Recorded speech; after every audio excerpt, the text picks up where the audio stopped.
Қайырлы күн, құрметті көрермендер, менің арнама қош келдіңіздер. Сіздермен бірге Гүлбану. Бүгін ауызашар уақытына кешкі ас мәзірі лағман, яғни үй жағдайында дайындалатын домашний лағман жасап көрсететін боламын.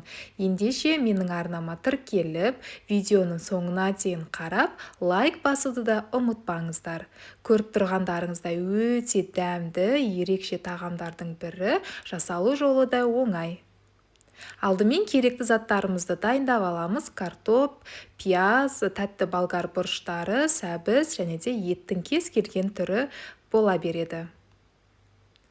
Ең алдымен етімізді майдалап, турап дайындап алатын боламыз. Мендегі ет, яғни сиыр еті, еттің кез келген түрімен тағамды дайындай берсеңіздер болады.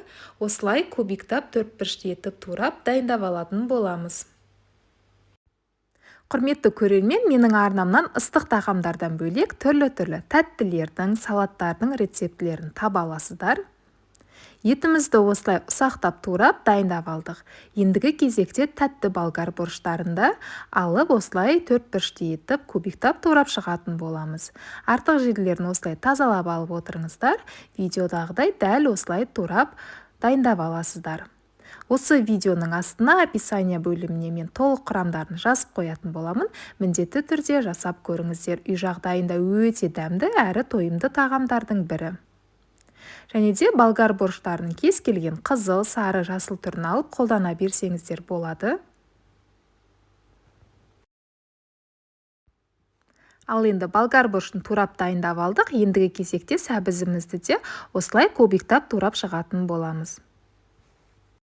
Үй жағдайында жасалған тағамдардың бәрі дәмді болады және де тойымды болады. Сол үшін міндетті түрде үйде жасап көруге кеңес беремін. Жасап жақындарыңызды қуантып қоюды да ұмытпаңыздар.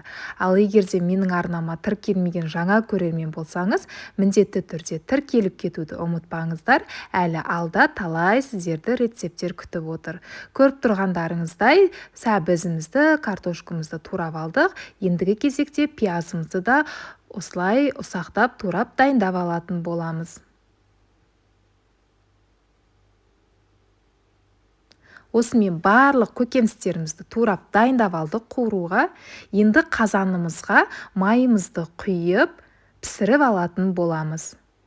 Қызып тұрған майға етімізді салып, жақсылап қызарғанша пісіріп қуырып алатын боламыз. Бетін жауып қалдырыңыздар. Мінекей біздің етімізде қуырылып дайын болып тұр. Енді осының үстіне пиязымызды салып, пиязымызды да қызарғанша қуырып алатын боламыз.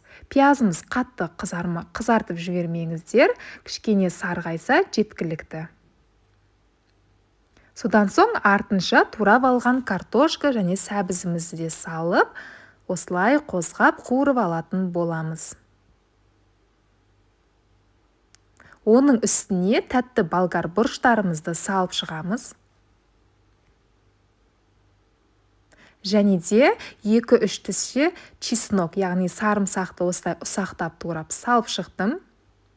Одан соң 2 ас қасық томатымызды салып, 5 минут қуырып алатын боламыз. Және де дәміне қарай дәмдеуіштер тұзымызды салып, оның үстіне қуырып болғаннан кейін міндетті түрде суымызды құйып алатын боламыз. Суымыз маңызды емес, салқын немесе ыстық болуы. Осылай көкөністеріміз батып тұратындай суымызды құйып, қайнағанша бетін жауып қалдырамыз. Ал енді осы аралықта біз лағманымызды, яғни пісіріп дайындап аламыз. Келесі жолы мен сіздерге лағман созудың түрін көрсететін боламын. Ал ендеше бүгінге тек яғни қайнату жолын сіздерге көрсетіп жатырмын, қалай дайындалу керек екенін. Қайнап тұрған суымызға лағманымызды салып, пісіріп алатын боламыз.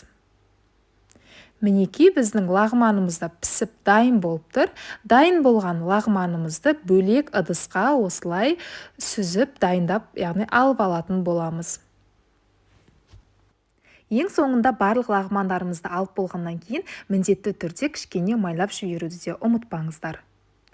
Ал біздің сорпамыз қайнап пісіп дайын болып тұр. Көріп тұрғандарыңыздай түрі ерекше болып тұр, және де дәмі де сондай дәмді. Міндетті түрде жасап беруге кеңес беремін. Осындай әдемі ыдыстарымызға құйып беріп ұсына берсек болады. Құрметті көрермен, менің арнама тіркеліңіздер, лайк басыңыздар, пікір қалдырыңыздар. Назарларыңызға үлкен рахмет.